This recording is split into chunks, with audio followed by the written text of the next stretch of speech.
Stealth mode की शैली, जिसमें अचानक अन्य वाहनों को काटना, बाईं ओर संकेत करना, लेकिन दाईं ओर मुड़ना या एक तरफा सड़क पर गलत दिशा में चलना शामिल है। क्या आप जानते हैं मैं किसकी बात कर रहा हूँ? यह है कुख्यात निंजा लीड, वियतनामी ट्रैफिक का बुरा सपना। दक्षिण पूर्व एशिया के इस रत्न में पान की पत्तियां बातचीत की शुरुआत करती है। तो क्या आपने यहाँ के स्थानीय लोगों के साथ पान चबाने की कोशिश की है? और वियतनामी तंबाकू की पाइप से एक मजबूत धुएं में खो जाने का क्या? वियतनाम की एक पाक यात्रा पर चले, जिसमें एक गर्मागर्म फो, एक कुरकुरी बनमी जो मुंह में पिघल जाती है, और सुगंधित कुत्ते के मांस की डिश शामिल है। मुझ पर विश्वास करें, आपके स्वाद कलिकाएं और अधिक की चाहत करेंगी। तो आप किसका इंतजार कर रहे हैं? वियतनाम की संस्कृति के झटकों के साथ अपनी ऑनलाइन यात्रा शुरू करें। वियतनाम में आपका स्वागत है, एक ऐसा देश जहां पुराना और नया एक शानदार विपरीतता में टकराता है। जब आप हनोई या हो ची मिन्ह सिटी के व्यस्त महानगरों में कदम रखते हैं, तो आपको चमचमाते गगनचुंबी इमारतें मिलती हैं, जो शानदार उपनिवेशी युग की इमारतों के साथ खड़ी होती हैं, जो वियतनाम के समृद्ध इतिहास की एक कहानी बताती है। लेकिन यह तो सिर्फ पृष्ठभूमि है। सड़क पर असली दृश्य क्या है? मोटरसाइकिलें, कारों और पैदल चलने वालों के बीच मधुमक्खियों की तरह स्वार्म करती है। सभी एक साथ एक अव्यवस्थित लेकिन मंत्रमुग्ध कर देने वाली नृत्य में चलते हैं। अगर आपको लगता है कि आपने पहले ट्रैफिक जाम देखे हैं, तो वियतनाम आपको एक और स्तर पर ले जा सकता है। मोटरसाइकिलें कारों की तुलना में 10 गुना अधिक लगती हैं, फुटपाथों पर फैल जाती है, जिसे चलने के लिए मुश्किल से कोई जगह बचती है। वियतनाम की ट्रैफिक ने दुनिया में सबसे अधिक परेशान करने वाली ट्रैफिक के रूप में एक प्रतिष्ठा प्राप्त की है, लेकिन स्थानीय लोगों के लिए यह बस एक जीवन जीने का तरीका है। यहाँ की जिंदगी जीवंत है, ऊर्जा और रंग से भरी हुई। हनोई, हो ची मिन्ह सिटी और उभरते दा नांग जैसे शहरों में सड़कें सोती नहीं है। व्यस्त बाजारों से लेकर लाइव संगीत और डीजे वाले बार तक, रात की जिंदगी एक अनिवार्य आकर्षण है। आपको हर कोने में लोग, खाने के स्टॉल और छिपे हुए रत्न मिलेंगे। वास्तव में यह लगभग असंभव है कि आप दूर चले बिना किसी से सेवा की पेशकश न करें, चाहे वह मोटरसाइकिल टैक्सी हो, मसाज पार्लर हो, या कोई रेस्तरां आपको रात के खाने के लिए आमंत्रित कर रहा हो। खाने की बात करें तो वियतनामी व्यंजन रात के बाद जीवंत हो जाते हैं। रात के बाजार, रेस्तरां और स्ट्रीट वेंडर देर तक खुले रहते हैं। रात के उल्लू और पार्टी करने वालों को भोजन देते हैं।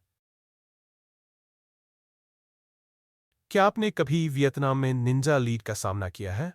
अगर आप सड़क पर कुछ समय बिताते हैं, तो आप जानते हैं मैं किसकी बात कर रहा हूं। ये महिलाएं पूर्ण शरीर की धूप से सुरक्षा सूट, मास्क, हेलमेट पहनती है और बाहर जाते समय अपने चेहरों को ढक लेती है, चाहे धूप हो या बारिश। वे जापान के निंजाओं की तरह दिखती है। न केवल यह, बल्कि वे अपनी असली निंजा क्षमताओं को सड़क पर अत्यधिक आत्मविश्वास के साथ प्रदर्शित करती है, बिजली की गति से चलती है, और ऐसा लगता है कि वे ध्यान नहीं दे रही है, जैसे सड़क केवल उनकी है। सबसे महत्वपूर्ण पहलू है उनकी स्टेल्थी शैली, जिसमें अचानक वाहनों के सामने आना, बाईं ओर संकेत करना जबकि दाईं ओर मुड़ना और एक तरफा सड़कों पर गलत दिशा में चलना शामिल है। इनमें से अधिकांश मोटर स्कूटर चलाती है, मुख्य रूप से लीड मॉडल। हालांकि कुछ अन्य मॉडल जैसे विजन, वेव या एसएच पर भी हो सकती है। कई विदेशी पर्यटक मानते हैं कि बाहर जाने पर पूर्ण कवरेज में कपड़े पहनना धार्मिक विश्वासों के कारण है। यह धारणा अक्सर वियतनामी लोगों को हंसाती है, क्योंकि उनकी सड़क विशेषता अचानक आगंतुकों के लिए अपरिचित हो जाती है। वियतनामी लोग वास्तव में अद्भुत होते हैं। वे कई वस्तुओं को ले जाते हुए अपनी गाड़ियों पर स्थिर नियंत्रण बनाए रखते हैं। हालांकि जीवन एक संघर्ष है और कुछ जोखिम लेना असामान्य नहीं है। निंजा लीड की छवि में ईगल्स को ले जाना कुछ समय के लिए ऑनलाइन एक सनसनी बन गई। साथ ही युवा लोग भारी दर्पण ले जाते हुए वहां पारंपरिक खिलौने बेचने वाले विक्रेता और खुश परिवारों के पल भी होते हैं, जो एक साथ देश शरदीतु महोत्सव का आनंद लेते हैं। ये गुब्बारे बेचने वालों की छवियों को भी जगाता है, जो पार्कों और व्यस्त क्षेत्रों में घूमते हैं। या साइगॉन में प्लास्टिक बैग में सजावटी मछलियां बेचने वाले विक्रेताओं का विशिष्ट दृश्य। सब कुछ बेहद सरल है, फिर भी सराहनीय है। तो आप क्या कहते हैं?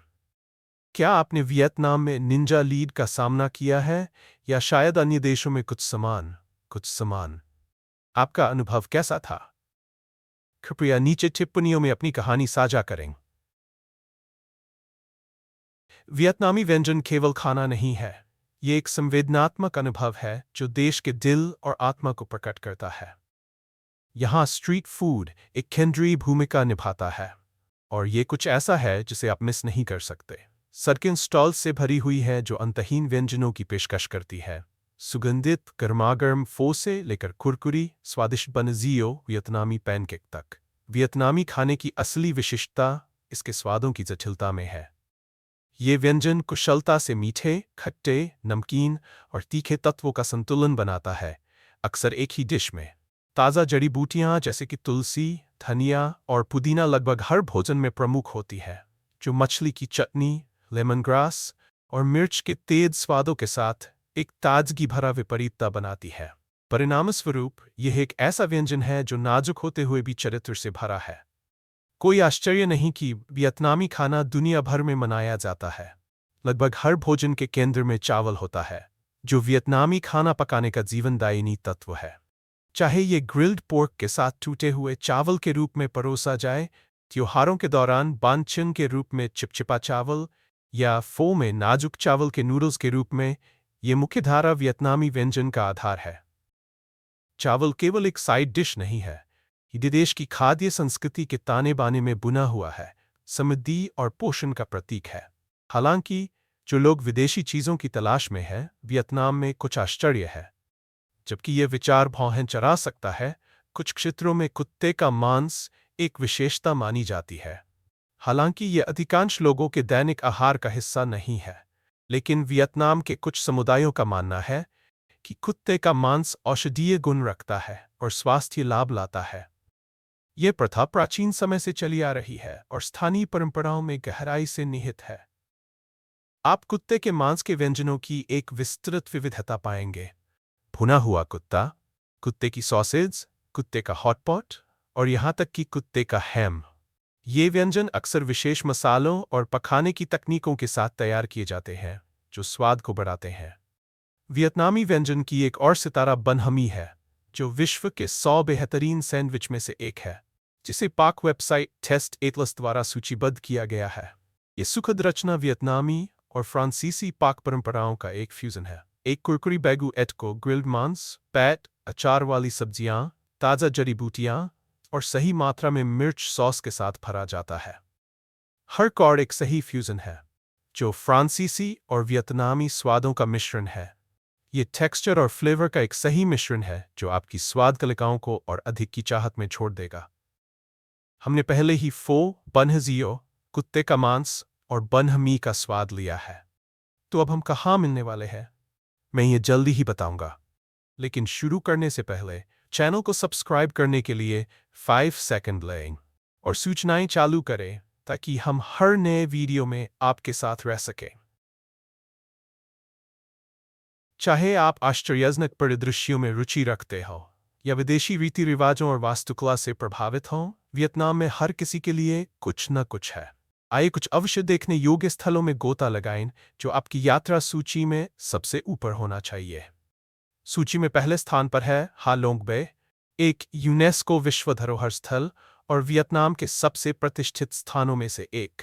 हजारों ऊंचे चूना पत्थर के चट्टानों का निर्माण जो हरे पानी से उभरते हैं, एक रहस्यमय और अद्भुत दृश्य बनाते हैं जो किसी कल्पना की कहानी से कम नहीं लगता। हा लोंग बे अपने छिपे हुए गुफाओं, तैरते मछली पकड़ने वाले गांवों और इसके द्वीपों की शांत सुंदरता के लिए प्रसिद्ध है, जिनमें से कुछ अभी भी अन्वेषित नहीं हुए हैं। लेकिन वियतनाम के आकर्षण केवल प्राकृतिक सुंदरता के बारे में नहीं है। दा नांग में, जो देश के सबसे जीवंत शहरों में से एक है, आपको एक आधुनिक चमत्कार मिलेगा जो रात के आकाश को रोशन करता है, ड्रैगन ब्रिज। जैसा कि नाम से पता चलता है, इस पुल पर एक विशाल ड्रैगन की मूर्ति है जो न केवल जीवंत रंगों में रोशन होती है, बल्कि हर सप्ताहांत आग और पानी भी छोड़ती है। यह अद्वितीय दृश्यात्मक प्रदर्शन हान नदी के किनारे उत्साह और ऊर्जा का माहौल बनाता है, जिसे ये शहर में रात की शुरुआत करने के लिए एकदम सही स्थान बनता है। दा नांग में रहते हुए एक और वास्तुशिल्प आश्चर्य, गोल्डन ब्रिज, जिसे स्थानीय रूप से कौवांग कहा जाता है, अवश्य देखें। दानांग के पास बाना पहाड़ियों में स्थित यह पुल केवल एक प्रभावशाली इंजीनियरिंग का टुकड़ा नहीं है, यह अपने आप में एक अनुभव है। यह पुल दो विशाल पत्थर के हाथों द्वारा उठाया गया है जो पहाड़ों से उभरते प्रतीत होते हैं, जैसे कोई प्राचीन दानव धीरे धीरे पैदल मार्ग को संभाल रहा हो। इस पुल पर चलना, चारों ओर के परिदृश्य के शानदार दृश्यों के साथ, ऐसा लगता है जैसे आप किसी और दुनिया में कदम रख रहे हैं। बाना पहाड़ियों में एक मनोरंजन पार्क और रिसोर्ट भी है, जिससे ये एक साहसिकता और विश्राम का मिश्रण बनाने के लिए एक शानदार गंतव्य है। क्या आप गोल्डन ब्रिज पर चलने की कल्पना कर सकते हैं? आपको इसका कौन सा हिस्सा सबसे अधिक आकर्षित करता है? इसे थामे हुए हाथ या आश्चर्यजनक दृश्य? नीचे टिप्पणी करें, मैं जानने के लिए उत्सुक हूँ। वियतनाम की यात्रा बिना हुई एन के दौरे के पूरी नहीं हो सकती, जो एक और यूनेस्को विश्व धरोहर स्थल है। ये प्राचीन शहर ऐसा लगता है जैसे आप समय में पीछे लौट रहे हैं, जो वियतनाम के समृद्ध इतिहास और बहुसांस्कृतिक प्रभावों का एक अच्छी तरह से संरक्षित स्नैपशॉट प्रदान करता है। जब आप हुई एन की संकरी गलियों में घूमते हैं, तो आप पारंपरिक वियतनामी, चीनी, जापानी और यूरोपीय वास्तुकला से घिरे होते हैं, जो शहर के एक प्रमुख व्यापारिक बंदरगाह रूप में अतीत की याद दिलाते हैं। वियतनाम केवल सुंदर परिदृश्यों और समृद्ध संस्कृति का देश नहीं है, ये खेल प्रेमियों का एक राष्ट्र भी है। स्थानीय पार्कों से लेकर व्यस्त शहर की सड़कों तक, खेल लोगों को एक साथ लाते हैं, भाईचारे को बढ़ावा देते हैं और सामुदायिक भावना का रोमांचक अनुभव उत्पन्न करते हैं। आइए देश के सबसे लोकप्रिय खेल फुटबॉल से शुरू करें। जैसे कि दुनिया के कई हिस्सों में, फुटबॉल वियतनाम में एक राष्ट्रीय जुनून है। भले ही वियतनामी राष्ट्रीय टीम अभी तक विश्व कप के लिए क्वालिफाई नहीं कर पाई है, लेकिन इससे उनके प्रशंसकों की उत्साह में कमी नहीं आई है। यूथ वियतनाम टीम ने 2018 AFC यूथ चैंपियनशिप के फाइनल में सीधे पहुंचकर प्रशंसकों को गर्वित किया। हालांकि उन्होंने शीर्ष पुरस्कार नहीं जीता, लेकिन थुंगचाओ में सफेद बर्फ पर योद्धाओं की छवि ने कई खूबसूरत यादें छोड़ी। हाल ही में 2019 में वियतनामी टीम ने एशियाई कप के क्वार्टर फाइनल में फिर से जगह बनाई, जो देश की फुटबॉल बुखार को और बढ़ावा देने वाली उपलब्धि थी। हर बार जब राष्ट्रीय टीम खेलती है, खासकर AFF, सुजुकी कप या SEA खेलों जैसे प्रमुख क्षेत्रीय प्रतियोगिताओं के दौरान, सड़कों पर प्रशंसकों की भीड़ होती है। पूरे शहरों में उत्साह की गूंज होती है। मोटरसाइकिलें सड़कों पर तेजी से चलती हैं, हॉर्न बजाते हैं, झंडे लहराते हैं और रात में उत्साह की आवाजें गूंजती हैं। कई वियतनामी पुरुषों के लिए फुटबॉल मैच देखना केवल एक खेल आयोजन नहीं है, ये एक सामाजिक सभा है, दोस्तों के साथ बियर और साझा उत्साह के साथ जुड़ने का एक अवसर है।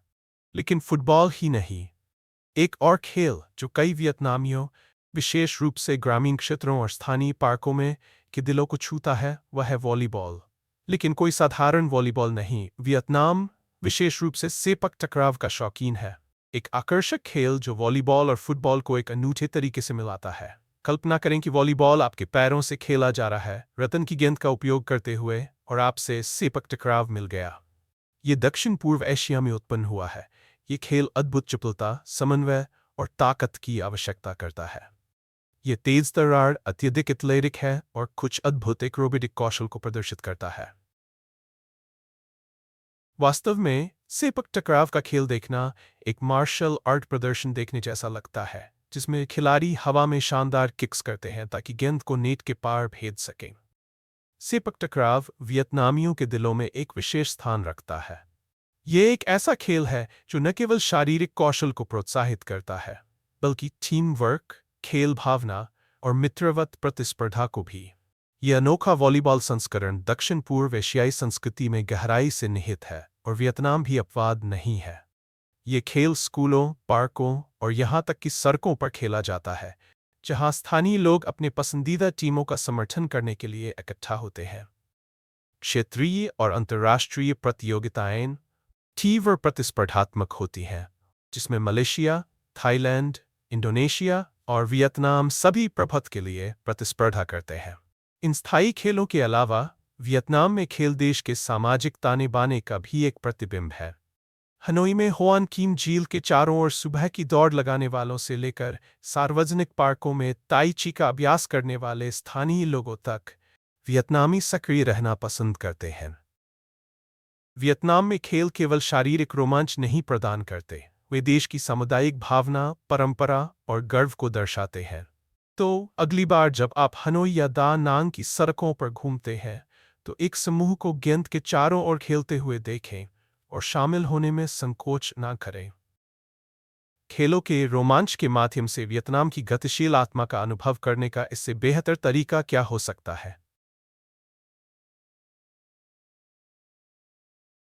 पांचबाना कुछ दक्षिण पूर्व एशियाई देशों में एक प्राचीन परंपरा है।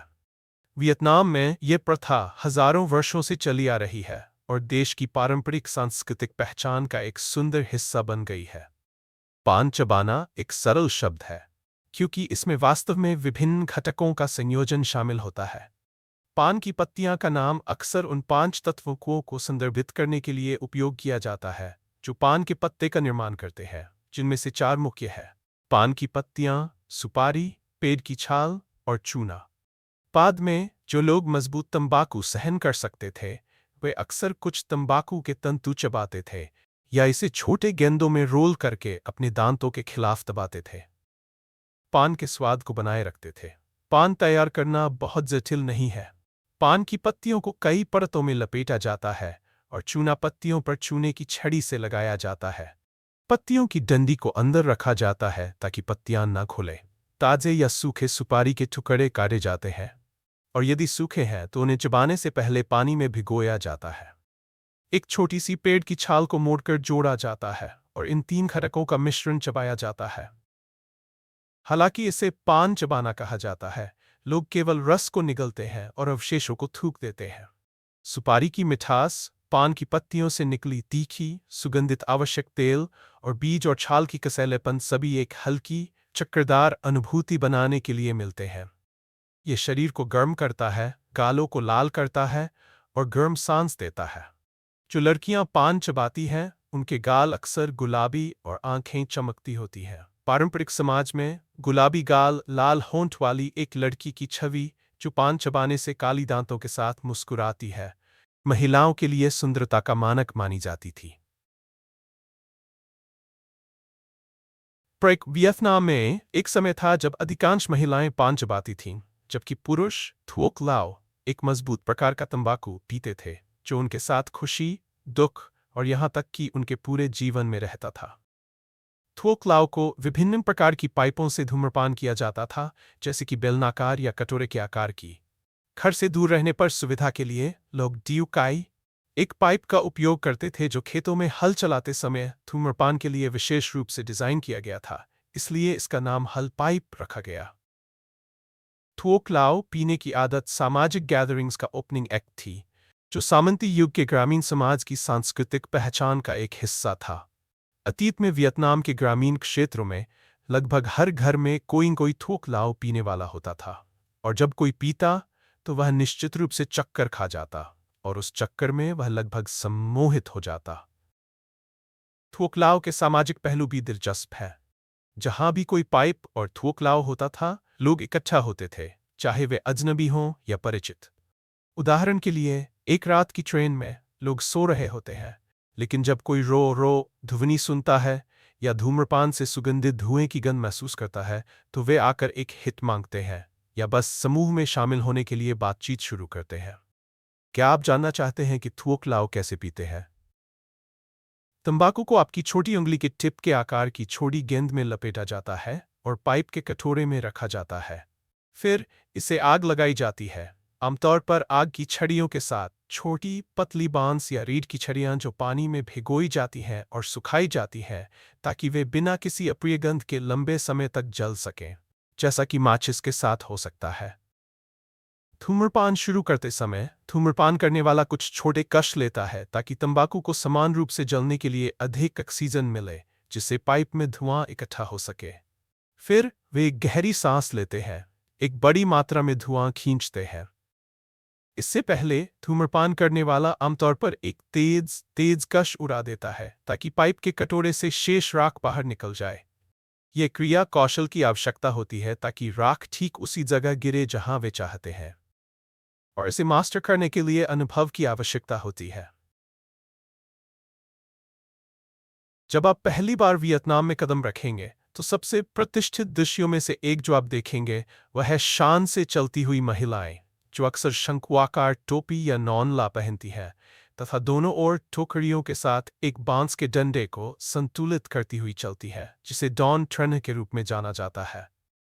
वियतनामी जीवन के ये प्रतीक साधारण लग सकते हैं, लेकिन वे अपने साथ सदियों की परंपरा, सांस्कृतिक गौरव और आश्चर्यजनक आकर्षण लेकर चलते हैं। नॉनला महज एक छत्र नहीं है, ये इतिहास का एक टुकड़ा है, एक परंपरा है जो 3000 वर्षों से अधिक समय से चली आ रही है। यद्यपि ये टोपी व्यापक रूप से वियतनाम से जुड़ी हुई है, परंतु वास्तव में ये पूरे दक्षिण पूर्व एशिया में पहनी जाती है। ताड़ के पत्तों, बांस और पेड़ की छाल से बना चौड़े किनारों वाला शंकु, ये साधारण डिजाइन मौसम से सुरक्षा देने में आश्चर्यजनक रूप से प्रभावी है। चाहे चिलचिलाती धूप हो या भारी उष्णकटिबंधीय बारिश, शंक्वाकार टोपी बहुमुखी है और वियतनामी महिलाओं को व्यावहारिकता और अपनी पहचान के हिस्से के रूप में इसे पहने हुए देखना असामान्य नहीं है। लेकिन शंक्वाकार टोपी कहानी का केवल आधा हिस्सा है। अक्सर ये महिलाएं डॉन ट्रन को संतुलित करती हैं, जो एक लकड़ी या बांस का खंभा होता है जिसके दोनों सिरों पर टोकरियां लटकी होती हैं। ये पारंपरिक डंडा शक्ति और संतुलन का अद्भुत प्रतीक है। व्यस्त बाजारों या संकरी गलियों में ये महिलाएं भीड़ के बीच से गुजरती हैं, उनकी टोकरियां धीरे धीरे हिलती हैं और उनमें ताजे फल, सब्जियां या तले हुए स्ट्रीट स्नैक्स होते हैं। उन्हें क्रियाशील देखना मंत्रमुग्ध कर देने वाला है। जिस तरह से वे अव्यवस्था के बीच वजन या गर्मी से अप्रभावित होकर आगे बढ़ते हैं, वह उनकी अविश्वसनीय सहनशक्ति और चपलता का प्रमाण है। दुनिया के कई हिस्सों में फुटपाथ साफ सुथरे स्थान होते हैं जो पैदल चलने वालों के लिए सुरक्षित और आरामदायक चलने के लिए होते हैं। लेकिन वियतनाम में फुटपाथ एक पूरी तरह से अलग कहानी बताते हैं, एक जो जीवंत, अव्यवस्थित और जीवन से भरी होती है। व्यस्त सड़कों के लिए चौड़े खुले रास्तों के बजाय वियतनाम के फुटपाथ अक्सर व्यस्त सड़कों का एक विस्तार बन जाते हैं। स्ट्रीट विक्रेता छोटे स्टॉल स्थापित करते हैं, कुछ अस्थिर उच्च वोल्टेज बिजली के खंभों के नीचे ताज़ा बने नूडल सूप से लेकर हाथ से सिलाई किए गए कपड़ों तक सब कुछ बेचते हैं। ये असामान्य नहीं है कि कोई वहां सब्जियां काटता हो या एक दर्जी सड़क पर एक शर्ट की मरम्मत करता हो। क्या आप कुछ विदेशी खाने के लिए जल्दी से रुकना चाहते हैं? बस एक विक्रेता के पास जाएं जो मरीनेड किए हुए पोर्क के स्क्यूअर्स ग्रिल कर रहा है या कुरकुरी स्प्रिंग रोल तला रहा है। क्या आपको एक स्मारिका या शायद एक सिलाई की शर्ट चाहिए? वहां निश्चित रूप से कोई न कोई पास होगा जो तुरंत कुछ सील सकता है। आप जो भी कदम उठाते हैं वह एक नई खोज की ओर ले जा सकता है, चाहे वह सड़क के किनारे नाई की दुकान हो, किसी विक्रेता द्वारा बेचे जा रहे विदेशी फल हों जो आपने पहले कभी नहीं देखे हों, या एक अनियोजित कैफे जहां आप एक मजबूत कप वियतनामी कॉफी का आनंद ले सकते हैं। लेकिन फुटपाथों का ये गतिशील उपयोग केवल वाणिज्य के बारे में नहीं है, ये वियतनाम की सड़कों में पनपने वाले सामुदायिक भावना के बारे में है। परिवार शाम को इकट्ठा होते हैं, सितारों के नीचे भोजन और कहानियां साझा करते हैं। वहीं फुटपाथ पर स्थानीय महिलाएं विशेष रूप से इस दृश्य में एक आकर्षक ऊर्जा लाती हैं, अपने व्यवसायों का प्रबंधन करते हुए, अपने परिवारों की देखभाल करते हुए और सड़कों को गतिविधियों से जीवित रखते हुए। फिर भी ये सब आसान नहीं है। भीड़-भाड़ वाले फुटपाथ कभी कभी भारी हो सकते हैं, खासकर जब आप मोटरसाइकिलों के एक जाल के माध्यम से नेविगेट कर रहे होते हैं जो खाने की चीजें बेचने वालों के ठीक बगल में पार्क की गई है। पैदल चलने वालों, जिसमें आप भी शामिल हैं, को अक्सर सड़क पर चलने के लिए मजबूर होना पड़ता है, ट्रैफिक से बचते हुए और वियतनाम की सड़कों पर हावी मोटरसाइकिलों के समुद्र के बीच से गुजरते हुए।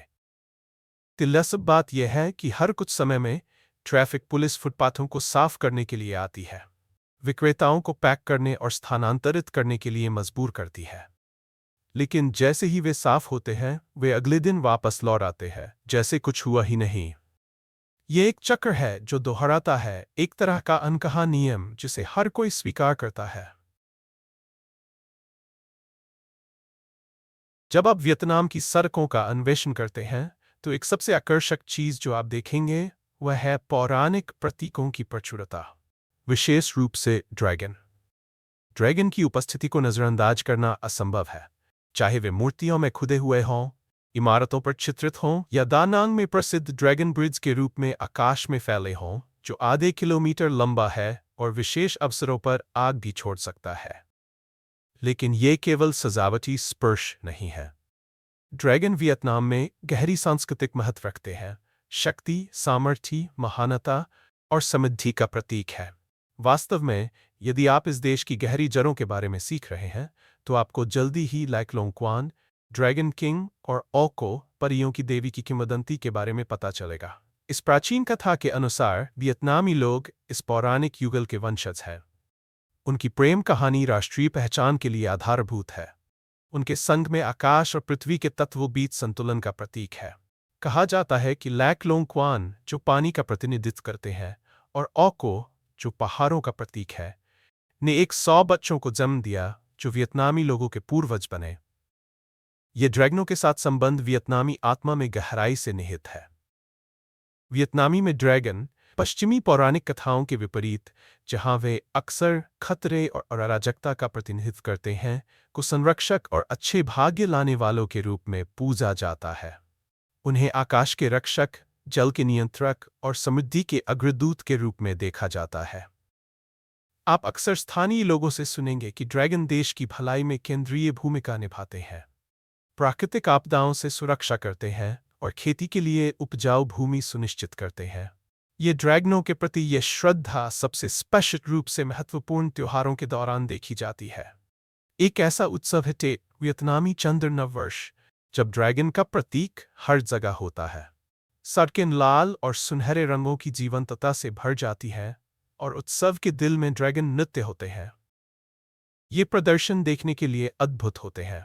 लंबे, रंगीन ड्रैगन के आकार को कुशल नर्तकों द्वारा नियंत्रित किया जाता है, जो तरल एरोबेटिक आंदोलनों में चलते हैं, जो इस जीव की ग्रेस और शक्ति का अनुकरण करते हैं।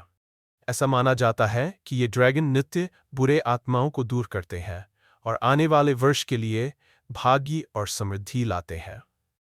यदि आप टेट के दौरान वियतनाम में हैं, तो इन प्रदर्शनकारियों की ऊर्जा विद्युत होती है और उनके पीछे का प्रतीकात्मक अर्थ आपको खोजी जा रही प्राचीन संस्कृति से एक गहरा संबंध प्रदान करता है।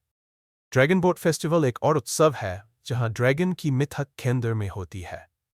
इस उत्सव में खूबसूरती से सजाए गए ड्रैगन के आकार की नावें नदियों में तीव्र प्रतिस्पर्धा में दौड़ती है। ये घटना न केवल एक रोमांचक दृश्य है, बल्कि ड्रैगन के प्रतीक के प्रति देश की गहरी सम्मान का भी प्रतिबिंब है।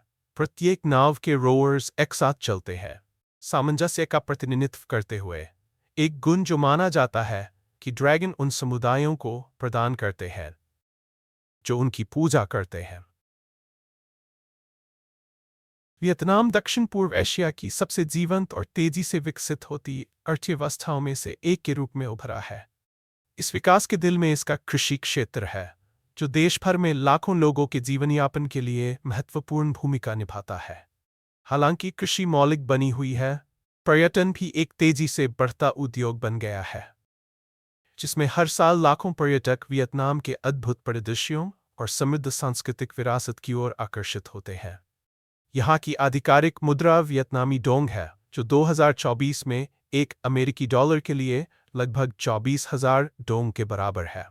वियतनाम की सबसे प्रतिष्ठित छवियों में से एक विशाल हरे चावल के खेत हैं जो क्षितिज से परे फैले हुए हैं। ये खेत, जिनमें हरे रंग के जीवंत रंग है, न केवल देश की प्राकृतिक सुंदरता का प्रतिनिधित्व करते हैं, बल्कि वियतनाम के ग्रामीण जीवन के सामंजस्यपूर्ण तरीके को भी दर्शाते हैं। परिवार एक साथ काम करते हैं, चावल उगाते हैं, ये सुनहरा अनाज जो उनकी संस्कृति और अर्थव्यवस्था दोनों के लिए आवश्यक है। चावल, जो वियतनाम के लोगों के लिए एक आहार प्रधान है, ग्रामीण क्षेत्रों में रहने वाली 65% जनसंख्या के लिए आय का एक प्रमुख स्रोत भी है। 2023 में वियतनाम ने चावल के 44 मिलियन मीट्रिक टन से अधिक का उत्पादन किया, जिससे ये दुनिया का दूसरा सबसे बड़ा चावल निर्यातक बन गया, केवल भारत के बाद। ये चावल केवल देश को खिलाने के लिए महत्वपूर्ण नहीं है, इसे वैश्विक स्तर पर निर्यात किया जाता है, जिसमें प्रमुख व्यापारिक साझेदार जैसे कि फिलीपींस और चीन शामिल है। चावल के अलावा वियतनाम की कृषि में उच्च मांग वाले उत्पाद जैसे कॉफी, चाय, सब्जियां और समुद्री भोजन शामिल है। वास्तव में वियतनाम दुनिया का दूसरा सबसे बड़ा कॉफी निर्यातक है, जो पिछले वर्ष में 1.8 मिलियन टन कॉफी बीन्स का निर्यात करता है। दक्षिण पूर्व एशिया के दिल में स्थित वियतनाम एक रणनीतिक स्थिति रखता है, जिसने सदियों से इसके क्षेत्रीय गतिशीलता में इसकी भूमिका को आकार दिया है। पूर्व में दक्षिण चीन सागर के चमकदार जल से घिरा, यह देश उत्तर में चीन, पश्चिम में लाओस और दक्षिण पश्चिम में कंबोडिया के साथ अपनी सीमाएं साझा करता है, जिससे यह व्यापार, संस्कृति और क्षेत्र में गति का एक केंद्रीय केंद्र बनता है। वियतनाम की इन प्रमुख व्यापारिक मार्गों के यहीं स्थित होने के कारण इसकी समृद्ध सांस्कृतिक विरासत में महत्वपूर्ण भूमिका निभाई है, जिसने इसके पड़ोसियों से प्रभाव को आकर्षित किया है, जबकि अपनी अलग पहचान बनाए रखी है। 2024 तक वियतनाम में लगभग 98 मिलियन लोगों की प्रभावशाली जनसंख्या है, जो इसे दुनिया का 15वां सबसे अधिक जनसंख्या वाला देश बनाती है। देश की तेजी से बढ़ती जनसंख्या इसकी वैश्विक स्तर पर महत्वपूर्ण खिलाड़ी के रूप में उभरती स्थिति को उजागर करती है, विशेष रूप से व्यापार, अर्थव्यवस्था और सांस्कृतिक आदान प्रदान के संदर्भ में। हनोई वियतनाम की जीवंत और प्राचीन राजधानी एक ऐसा शहर है जिसकी समृद्ध इतिहास 1000 वर्षों से अधिक है। यह देश के उत्तरी भाग में स्थित है। हनोई को 10वीं शताब्दी में दाई वियत साम्राज्य की राजधानी के रूप में स्थापित किया गया था। शहर का अतीत वियतनाम के राजनीतिक और सांस्कृतिक विकास से निकटता से जुड़ा हुआ है, जिसने विभिन्न परिवर्तनों और परिवर्तन के युगों का साक्षी बना है। 18वीं से 19वीं शताब्दी के बीच वियतनाम को कई राजवंशों द्वारा शासित किया गया। 19वीं शताब्दी के अंत में देश ने महत्वपूर्ण परिवर्तनों का अनुभव किया, जब फ्रांसीसियों ने उपनिवेशीय शासन स्थापित किया, जिसे स्वतंत्रता के लिए एक उत्साही आंदोलन शुरू हुआ। कई वियतनामी, जो अपने देश की स्वतंत्रता के प्रति गहराई से प्रतिबद्ध थे, इस अवधि के दौरान चुनौतियों और यहां तक कि कारावास का सामना करना पड़ा। 1940 में द्वितीय विश्व युद्ध के दौरान एक और प्रमुख शक्ति, जापान, ने वियतनाम पर नियंत्रण कर लिया। हालांकि जब युद्ध समाप्त हुआ, वियतनाम ने अपनी स्वतंत्रता की घोषणा की। ये देश की यात्रा में एक नए अध्याय की शुरुआत थी, जिसमें सुशासन की खोज में आगे संघर्ष का एक समय शामिल था। 1946 में वियतनाम ने पहले इंडोचाइना युद्ध के रूप में जानी जाने वाली संघर्ष में प्रवेश किया, जो वियतनाम को स्वतंत्रता की दिशा में महत्वपूर्ण प्रगति हासिल करने के साथ समाप्त हुआ। इसके बाद वियतनाम ने और भी चुनौतियों का सामना किया, जिसमें वियतनाम युद्ध 1955 से 1975 तक चला। यह अवधि तीव्र संघर्ष से भरी थी, जिसमें विभिन्न अंतर्राष्ट्रीय शक्तियां शामिल हो गईं। दशकों के अशांति के बाद वियतनाम को 1975 में समाजवादी गणराज्य वियतनाम के तहत पूरी तरह से एकीकृत किया गया। आज हनोई वियतनाम की सहनशीलता का प्रतीक है, जो अपनी समृद्ध इतिहास और तेजी से आधुनिकीकरण के बीच संतुलन को दर्शाता है। इसकी सड़कों में सांस्कृतिक जीवंतता भरी हुई है, जो एक राष्ट्र की आत्मा को प्रदर्शित करती है, जिसने बड़ी चुनौतियों को पार किया है और दक्षिण पूर्व एशिया के सबसे गतिशील देशों में से एक के रूप में उभरा है। अगर आपको आज का वीडियो पसंद आया तो कृपया लाइक बटन दबाएं और चैनल को सब्सक्राइब करना न भूलें। आपका समर्थन हमारे लिए बहुत मायने रखता है। अभी आपके स्क्रीन पर जो वीडियो दिखाई दे रहा है, उस पर क्लिक करें। मुझे पूरा यकीन है कि आपको ये कंटेंट पसंद आएगा। नीचे कमेंट करें कि आप अगले किस देश को हमारे चैनल पर देखना चाहते हैं। देखने के लिए बहुत बहुत धन्यवाद और अगले वीडियो में मिलते हैं। इस अद्भुत साहसिक कार्य में हमारे साथ शामिल होने के लिए धन्यवाद। अपने विचार कमेंट में लिखें, हमें लाइक करें और अधिक जानकारी के लिए सब्सक्राइब करना न भूलें। आपसे अगली बार मिलेंगे।